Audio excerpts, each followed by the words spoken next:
Alors bonjour ou bonsoir donc à chacun d'entre vous. Alors pour notre petit webinaire du lundi, qui est le mardi aujourd'hui, puisqu'il y a eu un petit contretemps, puisque j'avais hier, donc c'était lundi de Pâques d'une part, puis il y avait aussi une invitation qui m'a été faite pour un entretien radio donc en France, et j'ai dû donc finalement me remettre ça aujourd'hui.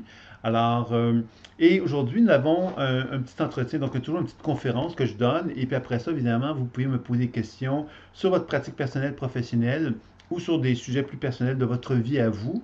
Et puis évidemment, le petit sujet du jour, ben, c'est une petite conférence qui se veut sans prétention, sans très grande préparation aussi de ma part, mais surtout pour vous montrer un petit peu différents volets, différents aspects. Alors moi, je vais donc présenter un article, une petite conférence sur les 11 symptômes de l'éveil la dernière fois. Alors aujourd'hui, le petit sujet du jour, c'est la projection astrale et la guérison à distance. J'ai pensé à faire ce sujet-là parce que j'avais une petite revue que je me suis achetée, qui est très bien, hein, qui s'appelle Cerveau, Science et Conscience, qui est une autre revue du même type que celle que j'avais présentée la dernière fois. Et cette revue-là, effectivement, avait un article sur la sortie astrale, en fin de compte. Et ce qui est intéressant, c'est que, et vous pouvez trouver d'ailleurs un vidéo, une entrevue sur YouTube de cette personne-là, qui se nomme, je vais vous dire son prénom, qui se nomme Nicolas, voyons, comment s'appelle-t-il?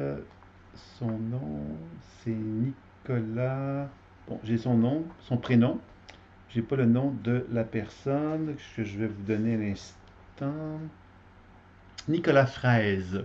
Alors, Nicolas Fraise, qui est intéressant avec lui, c'est parce qu'il faut savoir une chose, c'est que moi, quand j'ai fait ma formation avec Ron Young il y a plusieurs années en guérison, il était question souvent de la guérison, de cette idée, quelque part, de la projection astrale, de sortir de son corps. C'est une fascination que beaucoup de gens ont d'ailleurs. Et il s'avère que les recherches scientifiques, pour démontrer l'objectivité de ce phénomène-là, il est il y a peu de documentation à ce sujet-là, pour la simple raison que lorsqu'une personne faisait une sortie astrale, ce qui avait été observé, c'est que les gens, par exemple, quand on dit une sortie astrale, ça veut dire que moi je suis ici et j'irai dans votre maison, dans votre espace, et j'irai voir qu'est-ce qui se passe, qu'est-ce qu'il y a dans la maison, et que je puisse vous décrire votre maison de façon objective. Il s'avère que très peu de gens ont pu parvenir effectivement à objectiver d'une façon vraiment sérieuse cette visite. On ne pouvait pas objectiviser ça sans que ça. Il y avait comme des éléments qui pouvaient s'apparenter au fait que oui, ok, tu as vu des murs bruns, ok, la maison est les murs sont sombres. Bon, il y a des choses comme ça, mais on n'arrive pas à parvenu à avoir comme des recherches qui étaient substantielles. Alors Agnès me dit justement qu'il y a eu une interview cette semaine là-dessus, donc voilà, c'est bien. Parce qu'il y a un livre effectivement qui a été écrit, donc des chercheurs qui se sont intéressés sur son cas et qui ont pris le temps donc de vraiment observer à quelque part, et on fait des expériences, puis on peut constater qu'il y avait effectivement plusieurs informations qui s'avéraient très justes de sa part, de sa part de cet homme-là. Lorsqu'il faisait des sorties astrales, il pouvait effectivement dire, bon, dans le lieu en question, il pouvait voir des objets objectifs et il pouvait donc confirmer ces objets-là étaient bel et bien là. Puis dans ce sens-là, bien évidemment, ça permettait d'objectiver, de dire, bien, effectivement, il sort vraiment son corps, puis il est capable d'observer dans le monde de la matière des phénomènes réels. Ce qui est nouveau parce que la sortie astrale n'est pas associée nécessairement à l'observation du monde réel, du monde terrestre. Je m'explique. Quand on fait une sortie astrale, on n'est pas nécessairement en relation avec le monde terrestre, on n'est pas en relation nécessairement avec une réalité matérielle. Alors c'est ça qui a été un peu un problème pour la science, puisque la science, elle, cherche à démontrer évidemment, hors de tout doute, la réalité d'un phénomène comme celui-là. Et il s'avérait que la majorité des gens qui faisaient ce genre de travail-là ne parvenaient pas donc à objectiver justement ce qu'ils observaient. Donc, l'intérêt de ce monsieur-là, Fraisse, c'est qu'il a pu être étudié pendant un certain laps de temps et il a pu effectivement être constaté que cet homme-là était en mesure de vraiment être en relation avec le monde terrestre, être capable d'observer ce monde terrestre-là et d'objectiver donc ce qui était objectivable, c'est-à-dire qu'il pouvait voir effectivement ce qui se faisait dans la réalité terrestre. Alors, c'est donc, ça c'est un élément très important parce que moi-même j'avais constaté que j'avais vu des études sur la sortie astrale, puis effectivement, le problème que les scientifiques rencontraient était vraiment qu'on n'arrivait pas à objectiver parce que justement les sorties astrales appartenaient à un univers parallèle. Donc l'univers parallèle faisait que la réalité qu'on observait n'était pas la même que la dimension terrestre. Alors dans ce sens-là, c'est fort intéressant et c'est pour ça que je me suis dit, ah mais tiens, ça serait intéressant d'en parler un petit peu de ça. Il faut savoir que ce qui est intéressant avec Nicolas Fraisse, c'est que lui avait donc, c'est un phénomène de naissance, c'est-à-dire qu'en tant qu'enfant, il y avait cette facilité-là d'aller voir qu'est-ce qui se passait dans le monde terrestre et de pouvoir effectivement constater que c'était, qu'il était capable de vraiment voir qu'est-ce qui se passait, puis il était capable de pouvoir en discuter, de pouvoir le vérifier lui-même, parce que c'est ça qu'il a cherché à faire. Alors donc, ça l'a amené donc à développer une certaine forme de discernement, ce qui est fondamental dans la pratique intuitive, hein. Là, ici, c'est un cas particulier, mais je vous dirais que dans la pratique intuitive, moi, ce que je vous enseigne, c'est de toujours systématiquement vérifier les informations que vous allez chercher. C'est-à-dire que s'il y a une information intuitive qui concerne justement euh, une situation de vie que vous vivez, mais c'est important de le noter dans votre journal intime pour pouvoir effectivement objectiver et avoir de plus en plus confiance au processus intuitif dans lequel vous êtes. C'est comme ça que vous allez arriver effectivement à vous dire, bon ben voilà, je peux faire confiance au processus intuitif. Nicolas Fraisse, c'est ce qu'il a fait en fin de compte dans cette démarche au départ. Puis après ça, ce qu'il a fait avec les chercheurs, c'est qu'il a pu constater qu'il était possible de développer ces habiletés-là. C'est-à-dire que son habileté qui était déjà là, ben, il a pu la développer et donc pu constater qu'il pouvait développer une forme de télépathie avec les gens, etc. Donc, il y a un ouvrage donc, qui a été écrit sur le sujet dans lequel on a tout répertorié un peu ça. Et ça a donc permis effectivement à cet homme-là donc d'augmenter quelque part ses habiletés. Il a commencé effectivement aussi à explorer le monde planétaire. C'est un homme qui s'intéresse beaucoup à l'astronomie, donc il a commencé aussi à explorer le monde planétaire, les planètes, etc. Alors évidemment, tout ça m'amène à vous parler aussi du remote viewing. Alors, le remote viewing veut dire la vision à distance. Sauf que systématiquement, les gens qui vont utiliser le remote viewing aux États-Unis plus particulièrement, vont vraiment faire référence à une pratique intuitive dans laquelle on va finalement, par exemple, je suis ici et je vais chercher à déterminer où est-ce que une personne disparue et je vais déterminer où est-ce que cette personne-là peut se retrouver dans le monde terrestre. Donc, je vais chercher avec une carte géographique, hein, à déterminer où est-ce que cette personne-là peut se localiser alors qu'elle est disparue, on ne sait pas où qu'elle est, donc dans quel secteur qu'elle peut se localiser, et ensuite chercher effectivement à déterminer près de quel endroit qu'elle se trouve, quels sont les éléments qui vont me permettre d'arriver justement à pouvoir aider les parents ou aider même la police à se retrouver. Alors il y a donc certains Américains qui se sont spécialisés là-dedans, et j'ai d'ailleurs fait un module là-dessus, un module qui s'est inspiré du remote viewing, comme je vous le décris, pour effectivement faire un travail sur la maison. Alors, c'était une variation que j'ai faite parce que je me suis dit, bon, si on veut, c'est assez rare qu'on va travailler sur des gens qui sont disparus, mais par contre, travailler sur une maison, travailler sur aller voir, explorer la maison, les murs, etc., bon, le toit, vraiment faire une évaluation d'une maison, ça m'apparaissait intéressant et c'est pour ça que je vous avais proposé cela. Alors, le remote viewing, dans ce sens-là, ça rejoint un peu ce que Nicolas Fraisse fait, mais Nicolas Fraisse a donc vraiment une particularité à ce niveau-là. Et la remote viewing, ben effectivement, il y a des gens qui se sont spécialisés donc à être capables d'aller identifier donc des personnes disparues, être capables de les trouver. Puis il y a des gens qui ont été en mesure de vraiment aider la police à pouvoir retrouver des personnes disparues avec cette méthode de travail-là. Donc ça, c'est quand même quelque chose d'intéressant. Il y a un film d'ailleurs que je vous réfère si vous êtes intéressé, c'est La Cellule. C'est avec Angelina Lopez, je pense, ou Jennifer Lopez. J'ai Jennifer Lopez, la chanteuse, je crois. Elle a fait des films aussi. Et un excellent film qui s'appelle La Cellule, qui est un film, bon, fantastique, mais dans lequel on apprend justement à constater qu'il est possible dans le film, hein, c'est un film évidemment, donc cette dame-là est capable de pénétrer dans le cerveau d'un criminel et ça va permettre justement d'aller chercher des informations pour trouver où se situe une personne qui risque de mourir si on n'arrive pas à retrouver, à comprendre justement l'inconscient de ce criminel-là. C'est un excellent film pour ceux qui auraient envie de le voir. C'est quelque chose qui est intéressant, puis bon, qui ouvre la porte un peu à comment ça se passe dans le monde majeur, parce que moi j'avais vu ce film-là avec le sentiment que ce que moi j'avais comme perception dans la pratique intuitive, ça s'apparentait beaucoup quand même à ce qu'on voyait dans ce film-là. Donc, c'est pour ça que je vous réfère à cela. Alors donc ça c'était un premier chapitre, donc c'était effectivement donc de constater que Nicolas Fraisse a donc une certaine habileté naturelle, sauf que les chercheurs ont pu constater qu'il était en mesure de développer ces habiletés-là par la pratique, par l'encadrement qui étaient les chercheurs qui l'ont assisté, accompagné, etc. C'est important parce qu'encore là, ça veut donc dire que le processus intuitif, on l'a tous, et les habiletés intuitives, les habiletés effectivement de faire un type de travail comme la projection, on les a tous, mais il faut apprendre à les développer. Et c'est pour ça que moi, je me suis tant investi dans l'idée que la pratique intuitive pouvait se développer et elle pouvait se développer en comprenant les processus qui nous permettaient d'y accéder. Et dans ce sens-là, c'est un élément fort important.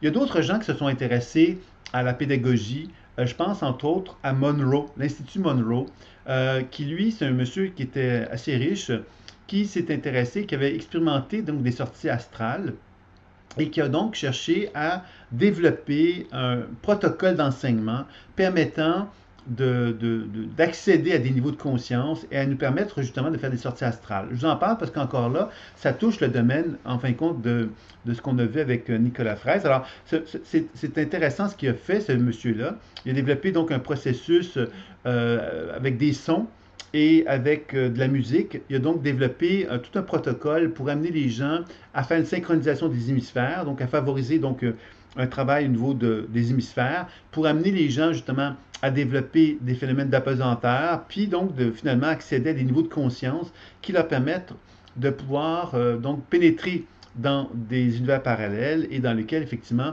ce processus de la sortie astrale peut se faire. Puis il a donc identifié à travers son enseignement un certain nombre de degrés ou de plans de conscience qui ont été répertoriés dans son processus. Alors évidemment, il faut faire attention parce que quand on répertorie d'une façon trop physique les choses qui appartiennent à un monde qui ne l'est pas, bien évidemment, on peut sombrer dans quelque chose de trop structuré, de trop organisé, qui ne permettrait pas d'accéder à une forme de processus intuitif. Je vous dis ça parce que moi, ce travail-là qui a été fait avec Mi5, c'est fort intéressant, sauf que par contre, il y a une volonté peut-être trop importante, justement, de répertorier, un peu comme si on avait comme des plans de conscience qu'on répertoriait. OK, j'étais dans le 5e plan de conscience. OK, j'étais dans le 8e, j'étais dans le 6e. Comment on détermine ça? Simplement par l'exploration qu'on fait du plan de conscience.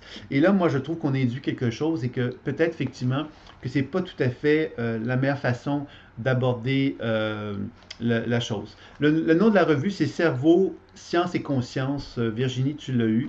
Bravo. Alors, Evelyne, c'est bien ça, c'est Cerveau, Science et Conscience. Et c'est le numéro 17. Je vais vous avouer que il y a plusieurs revues, en fait, qui sont faites par cette même société-là, qui fait Cerveau, Science et Conscience. Il y a une revue qui s'appelle Santé, Science et Conscience, qui est différente. Et une troisième revue, dont je vous avais parlé la dernière fois, qui s'appelle, je pense, Science et conscience. Enfin, c'est assez mélangeant. Quantum Experience. OK, Quantum Experience. C'est le troisième numéro. Alors, vous voyez, il y a plusieurs numéros, il y a plusieurs titres au numéro. Alors, c'est un peu confondant, je trouve. Mais bon, l'important, c'est que vous savez la référence. Alors, ça, c'était donc Monroe, qui s'était vraiment intéressé à la sortie astrale. C'est un des rares qui a vraiment répertorié un enseignement assez élaboré. Bien évidemment qu'il y a d'autres gens qui se sont intéressés à comment arriver à la sortie astrale, qui ont développé même des ouvrages, etc. On fait référence souvent au fait que quand on fait une sortie astrale, il y a le fameux fil d'argent, le cordon d'argent, qui nous relie à notre corps physique et qui est très important qu'il ne se brise pas parce que s'il se brisait, bien, ça voudrait dire qu'on mourrait. Alors ça, c'est des choses qui ont été vues dans la littérature. Moi, mon expérience par rapport à la sortie astrale se rapproche vraiment du travail de guérison, puisque quand on commence justement à effectuer des soins à distance, bien évidemment, on peut très bien déplacer notre conscience. Hein, c'est-à-dire que moi, en tant qu'être humain, je peux faire une lecture intuitive de quelqu'un ici, mais cette lecture que je vais faire, je vais la localiser comme étant là, moi, et en me mettant en relation avec la personne, l'énergie de la personne, dans un contexte où il n'y a pas de distance, où je suis capable de me relier à la personne dans l'immédiat. Quand on fait un travail de projection astrale, à ce moment-là, ce qu'on va faire, c'est qu'on va déplacer notre conscience. C'est-à-dire que moi, dans mon entité physique, je vais comme reconnaître que toute ma conscience va se déplacer dans l'espace où se trouve la personne. Par exemple, si je le faisais sur Virginie, je déplacerais ma conscience sur Virginie et j'effectuerais un soin comme si j'étais présent avec elle à ce moment-là. Donc, vous voyez, c'est ça un peu la nuance. Je ne sais pas si je suis clair. C'est là que ça touche évidemment l'idée de guérison de soins à distance. Hein. C'est qu'on peut à ce moment-là effectuer des soins à distance comme si on était effectivement présent. Notre présence énergétique, elle est là. Et on peut donc intervenir dans le champ énergétique de notre partenaire de cette façon-là, toujours en intégrant le décodage, la déprogrammation et les soins. Alors, c'est ça qu'il faut toujours se rappeler dans le processus intuitif que j'avais envie de vous transmettre. Donc, cette façon de faire, bien évidemment, de quelle façon qu'on va développer cette habileté-là, de la sortie astrale ou de faire des soins de cet ordre-là, c'est toujours un peu, toujours quelque chose de proche de, de la pratique intuitive que cette notion de sortie astrale. C'est-à-dire qu'on va chercher la pratique de l'enracinement. La pratique de l'enracinement, qu'est-ce qu'elle va nous permettre de faire? C'est de reconnaître qu'on est comme un genre de canal. Le canal d'énergie permet à l'énergie de la Terre, celle du ciel, de circuler à travers mon corps. Et de cette façon-là, elle me permet, moi, d'amplifier ma conscience lumineuse. Elle me permet d'amplifier à quelque part ma conscience énergétique et elle me permet donc de me détendre physiquement parlant et de sentir effectivement cette forme d'apesanteur qui va m'amener, moi, en tant que conscience, à pouvoir justement me dégager de ma réalité terrestre pour pouvoir me déplacer dans un lieu, en quelque part, ou encore une fois, dans un espace où je ferai le soin à une personne. Alors, c'est là, évidemment, qu'on va commencer à se rendre compte, à quelque part, que dans cet état d'apesanteur, bien évidemment, on peut donc finalement se déplacer dans une pièce à côté de est-ce qu'on est dans la maison. On a une pièce à côté, bon, on peut se déplacer dans cette pièce-là. On peut évidemment se déplacer dans des lieux un peu plus lointains par la suite. On peut évidemment rencontrer quelqu'un pour faire un soin par la suite. Vous voyez, là, je vous donne des exemples de ce qui est possible. On peut aussi constater qu'on peut visiter une maison, hein, par exemple, aller voir une maison, faire une évaluation énergétique de la maison, comme je vous l'ai enseigné dans le module sur l'équilibre d'un lieu. On peut donc se déplacer dans des espaces, quels qu'ils soient. D'ailleurs, Nicolas Fraisse a expérimenté l'idée qu'il pouvait voyager dans l'espace. Donc, on peut se rendre dans une planète, etc., etc., etc.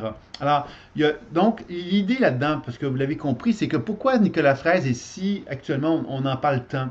C'est tout simplement parce que lui, on a pu donc démontrer que ce qu'il nous disait était vérifiable. C'est ça la clé du fait que ce monsieur-là, on en parle autant aujourd'hui. Parce que si il n'était pas capable de démontrer que, objectivement, que ce qu'il observe, que ce qu'il fait est vérifiable, bien évidemment, on n'aurait pas été en mesure, justement, on n'aurait pas cherché à mettre en lumière ou en évidence ce qu'il avait fait parce que ce ne serait pas intéressant.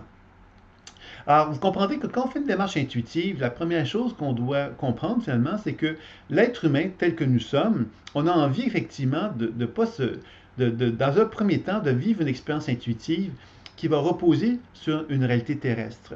Et cette réalité terrestre-là, bien évidemment, elle va reposer sur le fait que je suis en mesure de vérifier ce que j'émets comme hypothèse. Alors, si je vais sur une planète, ben quelque part, je vais chercher évidemment à obtenir des informations qui vont me donner quelque part l'impression qu'il y a un sens à ça. C'est-à-dire qu'à un moment donné, on va nous demander de dire, mais c'est-tu de l'imagination pure ton affaire, ou est-ce que c'est quelque chose que tu expérimentes réellement? Alors Nicolas Fraisse a pu démontrer à ces scientifiques-là que ce qu'il expérimentait, du moins dans le monde terrestre, était vérifiable. Donc c'est certain que c'est ça que moi je vous invite à toujours être attentif à toujours vous assurer que les informations intuitives que vous transmettez à vous-même ou que vous transmettez à un partenaire ben, puissent être vérifiables dans la mesure qu'elles puissent avoir une certaine signification qui vous parle et qui vous donne le sentiment effectivement que l'information intuitive que vous allez chercher vous apporte un soin, un aide. Alors je dis un soin, un aide dans le sens qu'elle vous apporte un éclaircissement ou un élargissement de votre conscience et un aide dans le sens qu'elle pourrait effectivement vous soigner, vous faire du bien. Et c'est ça quelque part que je pense qu'on peut qu'on doit chercher donc à développer pour parvenir donc à développer cette forme de discernement qui va nous donner l'occasion justement de pouvoir donner une plus grande valeur à l'outil intuitif que nous avons parce qu'on va apprendre justement à lui faire confiance. On va être capable de faire taire nos doutes parce qu'on va vérifier l'information qui va nous être donnée et ça va nous permettre donc de développer une plus grande confiance pour se laisser aller davantage dans l'exploration d'un processus intuitif. Bien évidemment que si moi je commence à explorer la planète Sirius, Saturne, Mars, que je visite les planètes et que je n'ai pas de connaissance de l'astronomie, ou que je commence à communiquer avec des entités qui ne sont pas qui sont des entités quelque part spirituelles ou célestes, je ne sais quoi, comme dans le channeling par exemple, ça c'est plus difficile. Parce que dans le channeling, on va transmettre des informations qui sont souvent de l'ordre universel, je dirais. On va souvent dire, bon, ben l'amour universel est dans chacun d'entre nous, et cet amour universel-là, quelque part, témoigne de la puissance qui nous relie tous. Alors, cette phrase-là, quelque part, n'a pas de teneur. C'est une information qui peut faire vibrer les cœurs, qui peut faire vibrer chacun d'entre nous, qui peut nous donner le sentiment qu'on fait partie d'un grand tout. Mais dans le sens objectif du terme, ça n'a pas de valeur. C'est-à-dire qu'on ne peut pas arriver à donner une valeur à cette information-là. C'est pourquoi que même dans le channeling, moi, je me suis toujours intéressé justement à mettre en évidence que ces informations-là, quelque part, ben, jusqu'à quel point que je peux lui faire confiance. Hein, c'est ça, finalement, l'idée fondamentale du processus intuitif. Hein, c'est-à-dire que ce monsieur-là, on parle de lui parce qu'il a démontré que ça avait un certain sens, une certaine réalité, ce qu'il faisait. Donc, tout le travail intuitif qu'on cherche à faire, nous, dans tous les domaines et dans toutes les applications intuitives, inévitablement nous ramène à nous dire, mais qu'est-ce que moi je fais de l'intuition pour qu'elle puisse avoir une certaine caractéristique de réalité terrestre. C'est-à-dire que je puisse dire, ben, j'ai vérifié l'intuition et l'intuition, quelque part, m'a apporté des réponses très claires, très nettes et très précises. Elle m'a transformé ma vie, elle m'a fait du bien et hors de tout doute, je suis convaincu de sa véracité. Donc, quand on arrive à ces étapes-là, c'est-à-dire qu'on touche la foi, c'est-à-dire une foi non pas aveugle, mais une foi expérimentale que j'appelle. La foi expérimentale, c'est lorsqu'on est un intuitif et qu'on se donne la permission, justement, de développer quelque part une forme de confrontation avec la réalité, et que l'intuition est en mesure de nous informer quelque part que cette réalité-là, que les perceptions que l'on a nous enrichissent dans notre réalité terrestre. Alors, quand on arrive à ça, on a vraiment une expérimentation de quelque chose, on expérimente le processus intuitif, on expérimente les sorties astrales, hein, et les soins à distance. Mais à ce moment-là, on observe à quel point une objectivité. On est capable de dire, ben voilà, j'ai fait telle chose et je suis arrivé à tel résultat. Et j'ai un certain pourcentage de réussite. Là, je vous réfère à Edgar Cayce qui avait donc une certaine habileté médiumnique exceptionnelle, puis il était capable donc de voir la santé des gens, puis de conseiller aux gens des protocoles de santé très précis qui amenaient des guérisons à un fort pourcentage. Et lui-même disait quelque part qu'il avait compris que cette habileté-là était vraiment exceptionnelle, mais que quand des gens lui demandaient de faire autre chose, d'utiliser son intuition pour d'autres domaines, il avait constaté qu'il n'avait pas les mêmes résultats et qu'il avait en fait de pas très bons résultats. Donc, il avait compris effectivement que dans un processus intuitif, on a tous des forces, on a tous des niveaux de compétences et que quelque part, quand on commence justement à l'appliquer d'une façon trop générale, ben quelque part, on peut diluer. Hein, on peut perdre effectivement la compétence que l'on a à force de vouloir justement développer l'expertise trop large. Ça veut donc dire que Edgar Cayce, par exemple, on lui avait demandé d'identifier des numéros de loterie ou d'identifier le cheval qui allait gagner une course, par exemple, qui était discutable, je l'entends. Puis lui, effectivement, avait constaté qu'il n'y a pas de très bons résultats. Sauf qu'on peut penser que s'il avait effectivement développé une pratique plus importante par rapport à ça, il serait peut-être parvenu à développer une habileté intuitive, peut-être plus efficace, peut-être plus rigoureuse par rapport à ça. C'est une hypothèse que j'ai, mais ce que je veux vous faire comprendre, c'est que l'intuition, c'est un outil, et cet outil-là, quelque part, la façon qu'on va l'utiliser, ben, finalement, peut nous guider, peut nous aider, dans la mesure, effectivement, où on crée un cadre favorable pour le développer. Alors, Edgar Cayce avait un cadre naturel pour favoriser la guérison et les soins. Et évidemment, quand on lui a demandé ces choses, d'identifier un cheval de course qu'il allait gagner, bon, ben, il ne se sentait pas nécessairement très bien avec ça, mais il a quand même fait ça à quelques reprises, puis constatait qu'il n'y a pas de bons résultats. Mais peut-être que s'il avait effectivement développé cette habileté-là d'une façon plus sérieuse, il serait peut-être arrivé à des très bons résultats. Ce que je veux vous faire comprendre, c'est qu'effectivement, l'outil intuitif peut se développer et peut devenir plus rigoureux, je dirais, à mesure qu'on cherche à le développer, qu'on cherche à augmenter notre expertise. Tout comme Nicolas Fraise, dans cette recherche-là qui a été faite avec ces scientifiques-là, on a pu constater qu'il avait développé, à mesure qu'il avait été encadré par ces personnes-là, il avait développé ces habiletés-là, parce que justement, il avait le sentiment qu'on lui faisait confiance, d'une part, puis effectivement, on l'a conseillé, puis ça l'a amené donc à développer des habiletés plus importantes. Donc, tout ça pour vous dire que la projection donc, du corps astral hein, quand on parle de ça, bien évidemment, ça nous amène à plein de sujets. Hein, ça nous amène donc à développer, se déplacer dans des lieux physiques. Hein, ça, c'est ce que Nicolas Fraisse a beaucoup fait, ce qui a intéressé les scientifiques parce que ça leur a permis de développer une objectivité. Mais on sait que la projection du corps astral peut nous amener donc à faire des soins à distance, peut nous amener justement à rencontrer des êtres invisibles, peut nous amener à aller dans des endroits, un univers parallèle, ainsi de suite. Donc on voit effectivement que la projection du corps astral, finalement, est très proche de tout ce qu'on peut faire, nous, en tant qu'intuitifs, et que la projection du corps astral, c'est vraiment un entraînement qu'on va faire. On va déplacer notre conscience dans l'univers. C'est un peu comme si on allait voyager dans l'univers subtil, et que notre conscience, justement, nous allons l'entraîner à se dissocier. Se dissocier, ça veut dire quoi? C'est que moi, en tant qu'être humain physique, je suis ici et je vais m'entraîner à déplacer ma conscience dans des espaces ailleurs. Et ma conscience va vraiment avoir une autonomie dans l'ailleurs. C'est-à-dire que si je me retrouve dans un autre pays, ben, ma conscience va être dans cet autre pays-là, puis je vais pouvoir me visiter cet autre pays-là, puis prendre conscience de l'espace dans lequel je suis. C'est là qu'on se distingue par rapport à une démarche intuitive classique, puisque la démarche classique intuitive ne m'amène pas nécessairement à visiter un lieu puis avoir l'impression que je suis là-bas, par exemple. Vous voyez, c'est ça la nuance qui est assez intéressante à faire, hein? C'est-à-dire que dans un processus intuitif, je peux très bien, moi, reconnaître que je suis ici, puis donc faire un travail à distance tout en ayant cette espèce d'impression que je suis ici. Alors que je peux aussi faire l'inverse. Je peux vraiment déplacer ma conscience et avoir l'impression que je suis ailleurs aussi. Et c'est là qu'on se rapproche de la projection du corps astral également. Donc c'est ça que j'avais envie de vous partager en fin de compte. Alors je ne sais pas s'il y a des questions, parce qu'on pourrait poursuivre évidemment par rapport à ça. Si y a des questions ou des interrogations à ce sujet-là, ben, on pourrait simplement poursuivre. Je vais regarder un petit peu les commentaires qui m'ont été faits.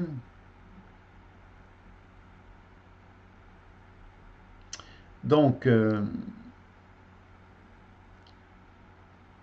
cette conscience peut aller où elle veut, effectivement. On peut se le demander soi-même aussi. Mais en channeling, il y a une énergie associée, contenue dans les informations qui sont données. Non, ce ne sont pas simplement des mots, c'est des particularités, des spécificités en somme. Je vois ça chez des gens que je rencontre, comme si si chacun avait une habilité qui lui est propre. Alors Agnès, par rapport au channeling, en fin de compte, c'est un sujet intéressant, le channeling, par rapport au processus intuitif, parce que le channeling, c'est basé sur une prétention au départ.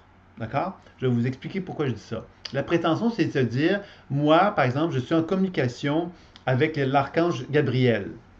C'est une affirmation que je vais faire, et ensuite, je vais vous dire, bon, je vais vous faire la démonstration. Bonsoir, chacun d'entre vous.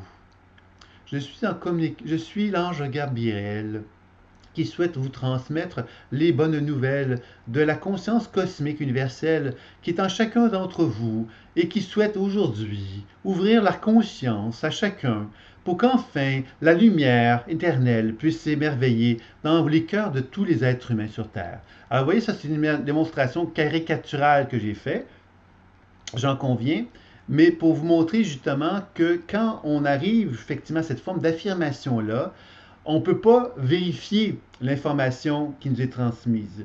Elle ne simplement nous mettre dans une position où on va devoir écouter quelqu'un qui s'affirme, qui se dit « Je suis en communication avec l'archange Gabriel ».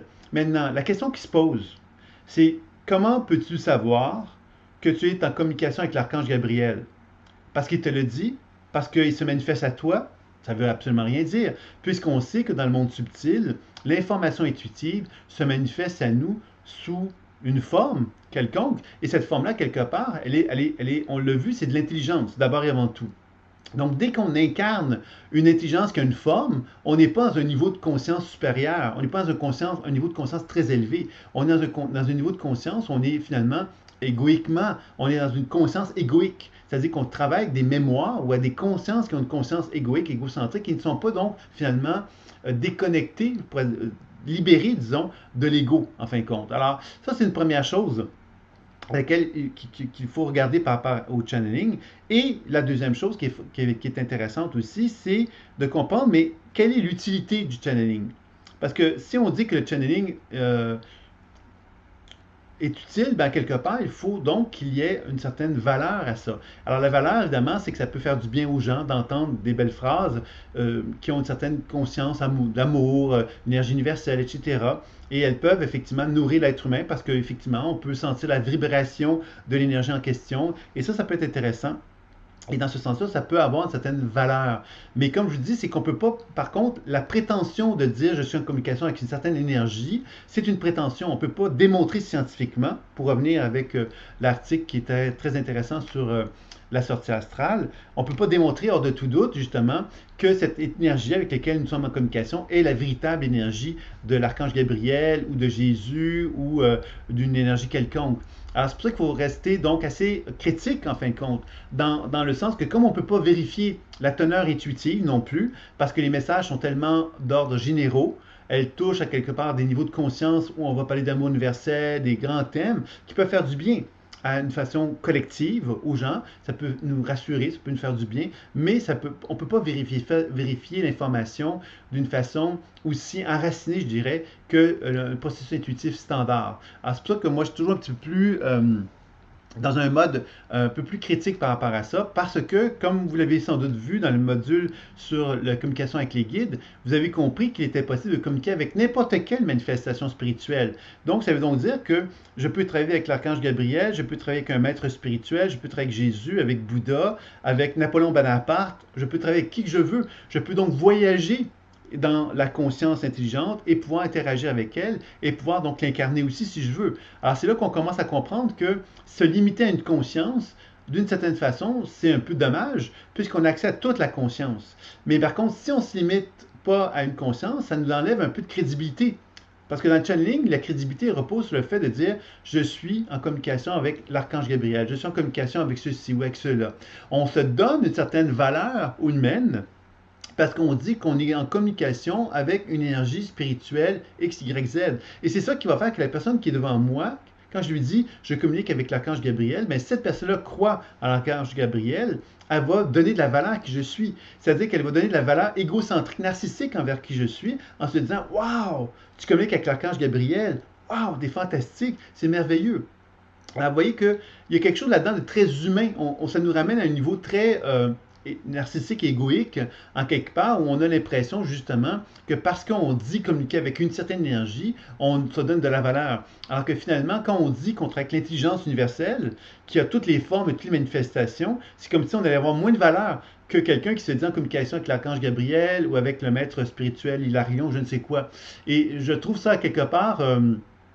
Hein, c'est très humain et ça nous ramène en fait à un grand questionnement de combien c'est facile pour nous en tant qu'être humain de nous toujours ramener ça à l'ego, de toujours ramener ça à une forme connue. Hein, comme l'archange Gabriel, on ne le connaît pas l'archange Gabriel, mais on sait que ça existe possiblement. Hein, on a cette espèce de croyance ou de foi que ça existe et c'est ça qui va donner de la valeur souvent au travail qu'on va faire.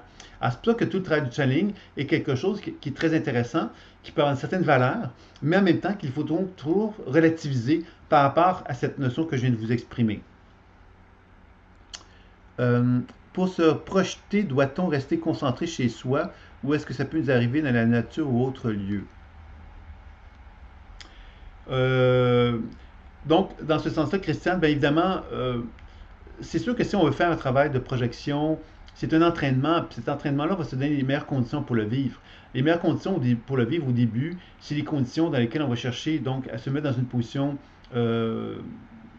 les plus intéressantes possibles. Si tu me dis que pour toi c'est très agréable d'être au bord d'une chute d'eau pour pouvoir le faire, mais je te dirais de le faire au bord d'une chute d'eau. Si tu le fais dans le silence chez toi, je te dirais de le faire dans le silence chez toi à ce moment-là. Tu vois, il y a une question de relativité là-dedans aussi. C'est important de se sentir confortable dans l'endroit où on va le faire.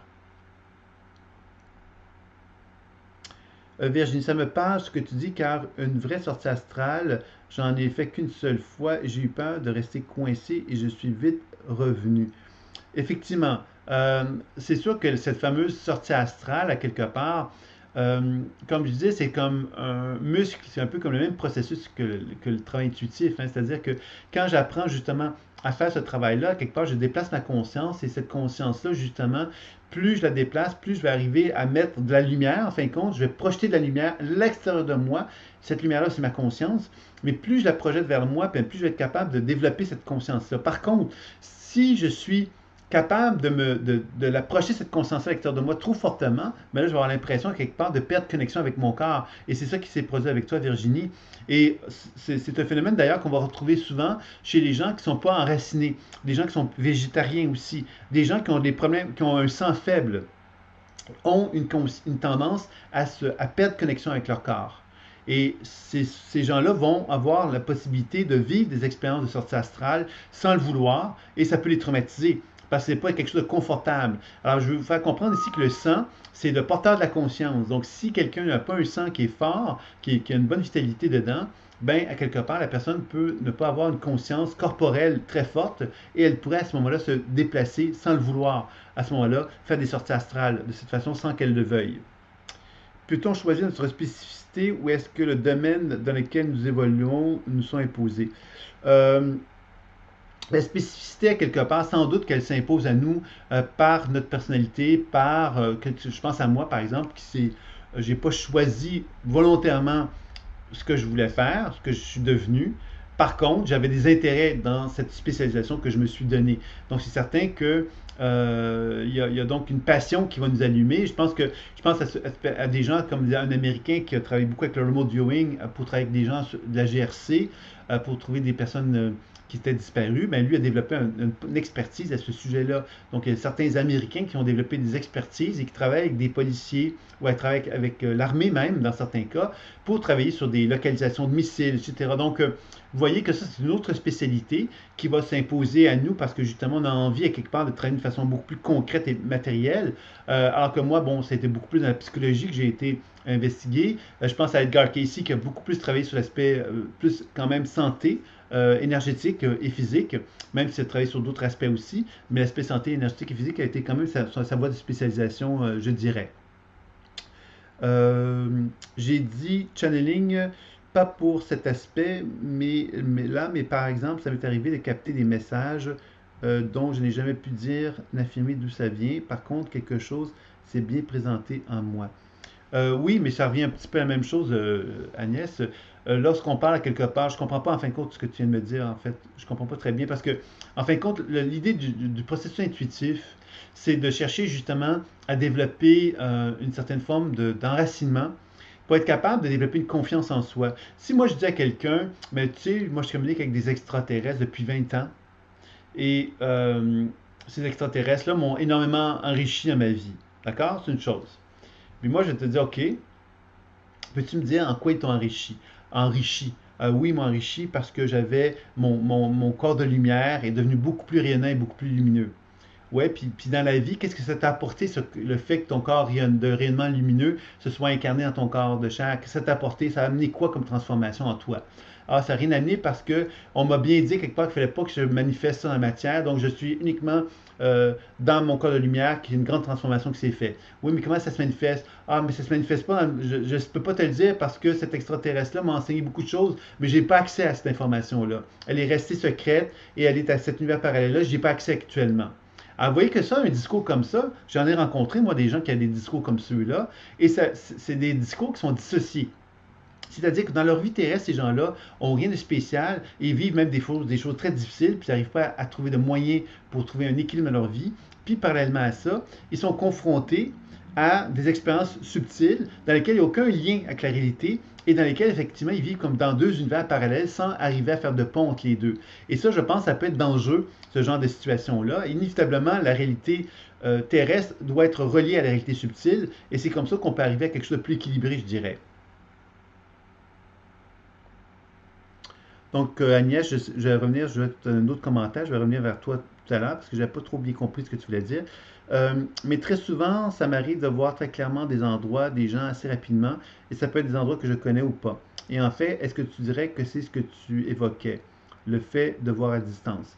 Alors, oui, je pourrais te dire théoriquement oui, Maintenant, je pourrais te dire aussi que dans la pratique, pour être capable de répondre oui, il faudrait que tu aies des vérifications objectives.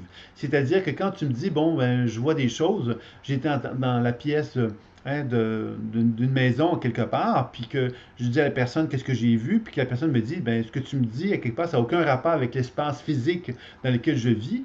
Ben, quelque part, ça veut donc dire que, comme, ça ne veut pas dire que, que ça n'a pas eu lieu, mais ça veut donc dire quelque part qu'on n'est pas été en mesure de percevoir la réalité terrestre telle qu'elle était chez cette personne-là. Donc, on est dans une position, quelque part, de...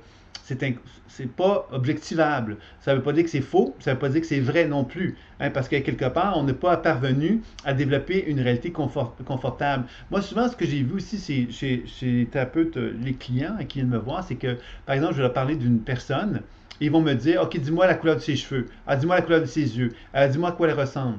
Alors, vous voyez, ça, c'est un autre aspect qui n'est pas essentiel dans le processus intuitif, mais que certaines personnes vont avoir besoin de questionner pour se rassurer. Et moi, je vous dirais que dans la pratique intuitive, c'est un piège de sombrer dans cette direction-là, parce qu'évidemment, c'est vrai que quand on est dans le monde subtil, mon intuitif, on va beaucoup plus être en connexion avec une impression d'une personne qu'avec la réalité terrestre de cette personne-là. Alors, je pense que c'est important, quelque part, de bien faire la différence à ce niveau-là pour bien cerner ça, puis éviter de sombrer dans ce que j'appelle la performance. Nicolas Fraise a la chance d'avoir des scientifiques qui ont une certaine ouverture puis qui l'ont aidé à développer son habileté. Mais malheureusement, les scientifiques ont en général tendance à vouloir tellement objectiver une pratique intuitive ou une pratique paranormale qu'ils vont chercher justement à lui donner une direction, une orientation qui est très terrestre, très concrète et dans lesquelles, évidemment, ils ne vont pas valoriser effectivement les forces de l'outil. Par exemple, dans le travail intuitif, la force du travail intuitif que moi j'ai développé, c'est une force qui va plus me mettre en relation avec des atmosphères, des états des êtres, etc. Donc, c'est certain que pour un scientifique, c'est plus difficile de travailler avec quelqu'un comme moi parce que c'est pas quelque chose d'objectivable. Ça ne veut pas dire pour autant que c'est pas vrai. Alors, je ne sais pas si je réponds à ta question, Virginie, à ce sujet-là, mais c'est ce que j'avais à te répondre. Et je n'ai jamais compris d'ailleurs les personnes que j'ai croisées qui font du channeling où je sentais que c'était vide. Ouais, c'est possible, mais comme je te dis, le channeling, ça peut être très riche, hein, ça peut être très intéressant. Il y a des gens quelque part qui ont écrit des livres dans une situation de channeling. Et il peut y avoir des choses quand même fort valables qui peuvent être données. Mais en même temps, on sombre quelquefois, je trouve, moi, dans le channeling, dans le côté justement un petit peu impressionnable, où on se dit, ah oui, tu communiques avec telle énergie, puis on devient un peu comme un enfant qui croit au Père Noël en quelque part, c'est-à-dire que la personne nous dit qu'elle communique avec telle énergie, on est convaincu que c'est l'énergie avec laquelle elle travaille, et ça peut être un danger. Le prochain webinaire que je vais faire, c'est de la naissance à la mort. Je vais vous faire part de mes expériences concernant de l'expérience de la naissance jusqu'à la mort, et vous allez voir que les personnes décédées, par exemple, ne sont pas qu'une. Dès nous, on est dans un monde terrestre, on n'est qu'un, mais quand on est dans le monde subtil, on se démultiplie. On se démultiplie parce qu'on est, on est de la mémoire. Et la mémoire a des différentes fréquences, des différentes vibrations. Ça veut donc dire quelque part que moi, en tant que thérapeute intuitif, quand je rencontre une personne décédée, je peux me mettre en relation avec la personne décédée, bien évidemment avec une certaine vibration d'elle, mais je peux également chercher à aller voir les fréquences vibratoires de cette personne-là et de constater que cette personne décédée-là peut vibrer dans différents niveaux de conscience différents et distincts, et que ça me permet donc de constater qu'il y a une multiconscience qui existe. Alors, c'est important de comprendre ça parce qu'encore une fois, quand on commence justement à pénétrer, à essayer effectivement de vibrer dans des lieux, puis de faire des travaux à distance, on peut constater effectivement que ce travail à distance-là, ben, à quelque part, on peut voir un lieu. Maintenant, ce lieu-là, quelque part, qu'est-ce qu'on voit? C'est le lieu terrestre ou est-ce que c'est un lieu vibratoire, etc. Donc, il y a tout ce phénomène-là, quelque part, qui est important de bien cerner qu'est-ce qu'on observe pour bien cerner le niveau de travail qu'on est en train d'effectuer. D'accord. Oui, je suis d'accord jusqu'à ce qu'on rencontre quelqu'un qui est vraiment en lien avec de l'énergie. Ce que je voulais dire, c'est qu'en ayant un regard intuitif, on va décider si c'est authentique ou pas. Oui, puis en même temps, il y a quelque chose oui, oui, oui, on peut dire ça comme ça. Par contre, il y a toujours le danger, évidemment. Moi, je ne suis pas Dieu le Père et personne n'est Dieu le Père. Donc, c'est sûr que moi, je pourrais dire à quelqu'un, ben non, ton niveau intuitif est pas à la hauteur, puis cette personne pourrait me répondre, ben toi non plus. Hein? C'est-à-dire que vous comprenez, c'est-à-dire que on tombe dans un niveau, à quelque part, de subjectivité d'une certaine façon. Hein, c'est-à-dire que si cette personne-là ne reconnaît pas la valeur intuitive que j'ai, ben, elle ne va pas me dire que.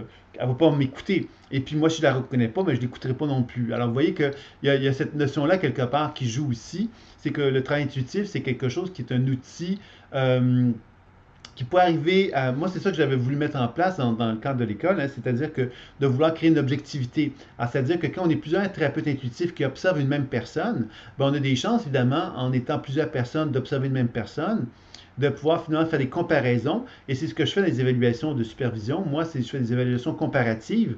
Et ces évaluations comparatives sont intéressantes parce qu'elles permettent de pouvoir comparer ce que moi j'ai vu avec d'autres personnes d'une même personne.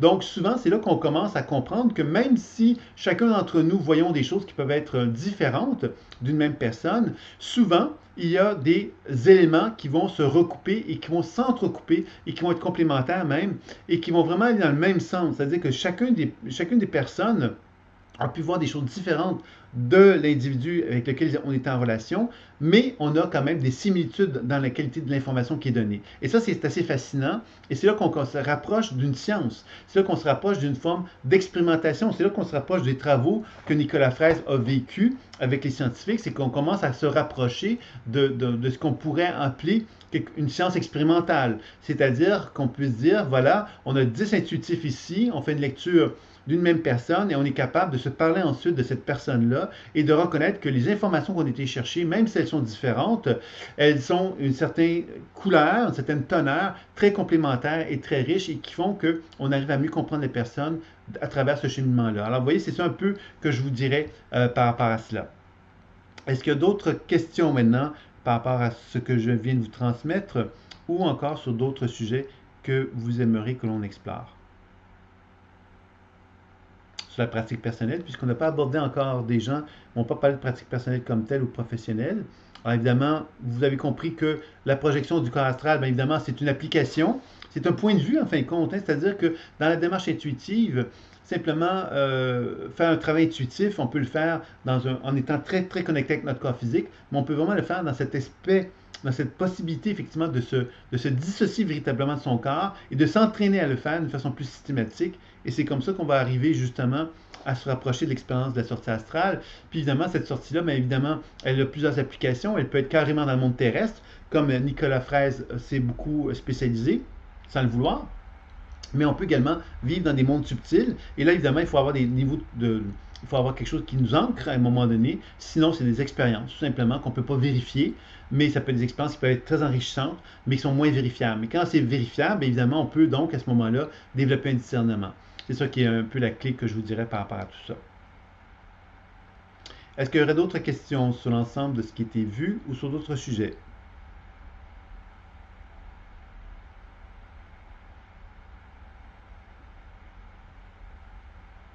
Donc, il ne semble pas y avoir d'autres questions. Ben écoutez, donc on pourrait peut-être s'arrêter ici. Donc, le prochain webinaire, vous savez, c'est un vendredi. C'est le vendredi de la semaine prochaine, non pas celui-ci, mais l'autre vendredi, le vendredi suivant. Je serai de nouveau au Canada à ce moment-là et je pourrai à ce moment-là faire un petit webinaire qui va vous présenter de la naissance à la mort. Donc, on va vraiment explorer les différentes phases de la vie à travers ça. Alors, ça va être un sujet que je pense qui va être assez riche et assez intéressant. J'ai un livre que je suis en train d'écrire là-dessus, donc qui va donc être publié bientôt.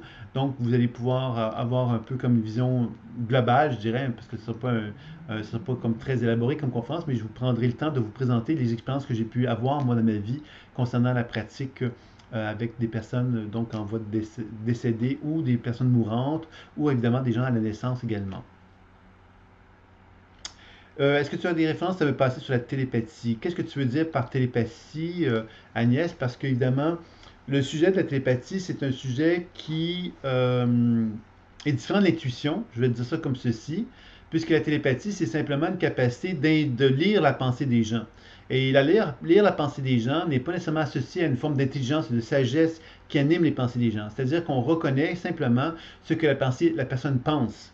Et dans un processus intuitif, souvent, on va faire de la télépathie dans le sens qu'on va entendre ou on va percevoir des états d'âme de la personne. Maintenant, évidemment, être capable de transmettre à la personne non seulement ses états d'âme, mais être capable de comprendre l'intelligence qui anime ces états d'âme-là et qui amène l'individu à comprendre d'une façon plus large et plus globale ce qui se passe dans sa vie. Si on parle de télépathie, donc, c'est limité par rapport au processus intuitif, c'est pour ça que je te l'explique, et que la télépathie est souvent associée, donc, évidemment, beaucoup aux expériences paranormales, puisque la télépathie, évidemment, est quelque chose d'objectivable. Donc, les scientifiques vont beaucoup s'intéresser à la télépathie pour cette raison-là, parce que ça leur permet donc de faire des démonstrations scientifiques. Maintenant, pour un livre sur la télépathie, est-ce que c'est un livre pratique que tu veux exactement? Je ne sais pas exactement ce que tu recherches, Agnès, par rapport à ça. Evelyne me dit, il m'est arrivé d'aider quelqu'un, par exemple, dépasser sa peur et lui dire de penser à moi à distance quand elle se trouve en situation de peur. Et ça marche. Oui, bien sûr. Il faut comprendre évidemment que ce que tu disais, Evelyne, c'est intéressant, puis en même temps, il y a un danger associé à cela, et que je vais t'expliquer pourquoi, et j'en avais déjà peut-être un peu parlé. C'est que bien sûr que ça peut fonctionner, mais je vais te donner l'exemple d'une situation où une personne, par exemple, venait me voir lors d'un week-end d'enseignement, et elle venait me voir le dimanche matin en venant me dire, Sylvain, je te remercie, tu es venu me voir cette nuit. Tu es venu me faire un soin. Alors, vous voyez, c'est parce que je dis ça, Evelyne, parce que ça se rapproche quand même de ce que tu décris. C'est-à-dire que quand tu dis à quelqu'un, pense à moi dans telle situation, puis je vais être un peu comme dans une position, quelque part, je vais être présente, quelque part. C'est un peu comme si on commençait à reconnaître effectivement que moi, par exemple, en tant qu'intervenant, en tant que thérapeute, je pourrais être accessible à tout moment, puis à tout instant, et que je pourrais donc aller la nuit, travailler sur une personne, travailler sur plusieurs personnes, etc. Et puis bon. Alors évidemment, ça peut être quelque chose qui peut être un petit peu dangereux hein, quand on commence à s'ouvrir à ce phénomène-là, parce qu'évidemment, les gens peuvent m'attribuer à moi un pouvoir qui dépasse largement celui que j'ai réellement, parce que les gens vont confondre finalement leur, leur désir leurs fantasmes même quelquefois, avec le monde intuitif. Et c'est là que ça peut devenir quelque chose de dangereux de jouer sur ces phénomènes-là. Et surtout, Evelyne, de ne pas le faire avec des personnes qui ont justement déjà une conscience psychologique faible ou fragile, qui ont des frontières psychologiques fragiles. Parce qu'à ce moment-là, c'est-à-dire que ces gens-là pourraient éventuellement se dire, ben là, Evelyne, elle est venue pour moi à tel événement, là, je l'ai appelée hier, puis elle n'est pas venue. Ben, elle doit m'en vouloir. Elle doit m'en vouloir, elle doit me détester. J'ai même l'impression que depuis quelque temps, tout va mal dans ma vie. C'est sûrement à cause d'elle. Elle doit m'en vouloir, puis c'est sûrement à cause d'elle que ça va si mal dans ma vie, puis que finalement, m'envoûter. Puis vous voyez, là, on tombe dans un délire. Alors, je vais vous faire comprendre ça parce qu'effectivement, c'est quelque chose qui arrive fréquemment, ce genre de situation-là. Et je pense que c'est important d'être attentif à ça et de faire bien attention, d'y aller parcimonieusement avec cette façon de fonctionner-là, Evelyne. Parce que ça peut fonctionner, bien sûr, mais il y a un danger, évidemment, d'amener la personne à perdre ses frontières et donc à développer une forme de dépendance psychique aussi avec des gens. C'est pour ça que je fais toujours attention. Moi, ce que je dis aux gens, c'est qu'ils ont des ressources intelligentes, créatrices qui sont en eux, et que si moi, je me manifeste à eux durant la nuit, c'est parce que leurs ressources créatrices ont reconnu que je représentais pour eux une image d'importance significative qui avait une certaine capacité d'aider. Et c'est pour ça que les ressources créatrices de cette personne-là utilisaient mon image, ma personnalité, pour pouvoir justement faire un soin sur eux. Alors c'est comme ça que j'explique ça, puis je suis convaincu de toute façon de cette réalité-là par rapport à cette démarche-là. Christiane, tu n'as plus de son image, je te dirais peut-être de revenir simplement sur l'écran pour voir qu'est-ce qu'il y en est, de sortir de la salle et revenir. Agnès, ok, je vois, mais alors quand je capte des informations à distance, c'est très précis, jusqu'à des cheminements de pensée, ça fait partie du processus intuitif et pas de la télépathie, c'est ça? C'est ça. C'est-à-dire que la télépathie, c'est déjà un peu différent, parce que comme je disais, c'est que la télépathie, c'est vraiment un processus qu'on essaie c'est un peu comme lire la pensée de quelqu'un, mais lire la pensée de quelqu'un, ça fait pas référence à de la psychologie, à une démarche intuitive où on reconnaît qu'il y a un processus intelligent et de sagesse qui est là. C'est vraiment un processus mental. Je lis tes pensées, je suis capable de lire dans tes pensées, je suis capable de lire ce que tu penses, ce que tu ressens, ce que tu vis, mais je ne suis pas capable de comprendre la sagesse intelligente qui anime ton être. Alors, c'est là la nuance. La télépathie, ça va être beaucoup plus à un niveau vraiment de comprendre l'être humain, mais sans tenir compte de la sagesse et de l'intelligence qui anime l'être. C'est ça un peu la différence avec la télépathie. Et pour peut-être faire une réflexion là-dessus, un livre qui me vient à l'esprit qui s'appelle Voyance et inconscient de Elisabeth Laborde Notal. Alors, Voyance et inconscient, c'est un livre dans lequel cette psychanalyste-là essaye justement de comprendre des voyants. Elle a été voir donc des voyants. C'est une psychanalyste et c'est une personne justement qui essaye donc de regarder ça sans tenir compte de cette fameuse sagesse intelligente-là et qui essaye donc d'expliquer ce qu'elle a pu observer chez les voyants, etc. Et c'est quand même intéressant.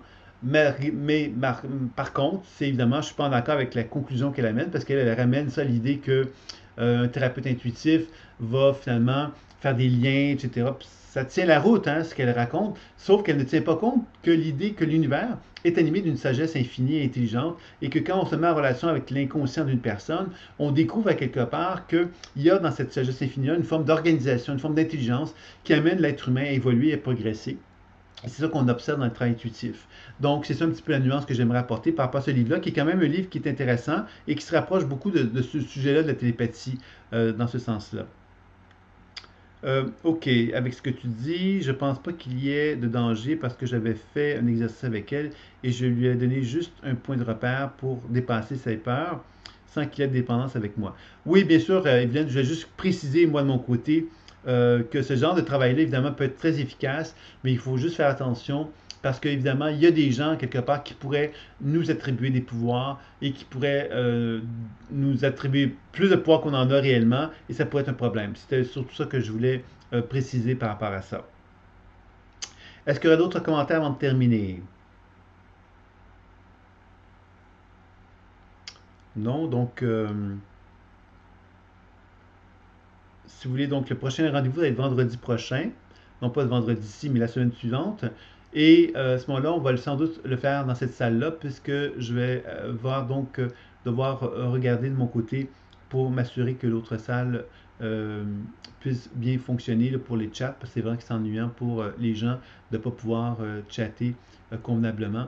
Alors moi, je pense que c'est mon ordinateur qui est le problème par rapport à ça, donc je vais essayer de libérer de la mémoire sur mon ordinateur pour être en mesure de pouvoir le faire. Et quand je serai à Montréal, bien évidemment, je pourrais prendre le temps de vérifier un petit peu plus ça pour que ce soit plus fluide, le fonctionnement du chat, là, pour être sûr que ça fonctionne bien. Donc voilà, voilà. Donc je vous remercie de votre participation pour ce soir. J'espère que vous avez apprécié. Et je vous invite donc évidemment donc, à venir vendredi de l'autre semaine pour la suite, pour le webinaire du lundi, qui sera donc le vendredi cette fois-là. Je vous dis à très bientôt. Au revoir.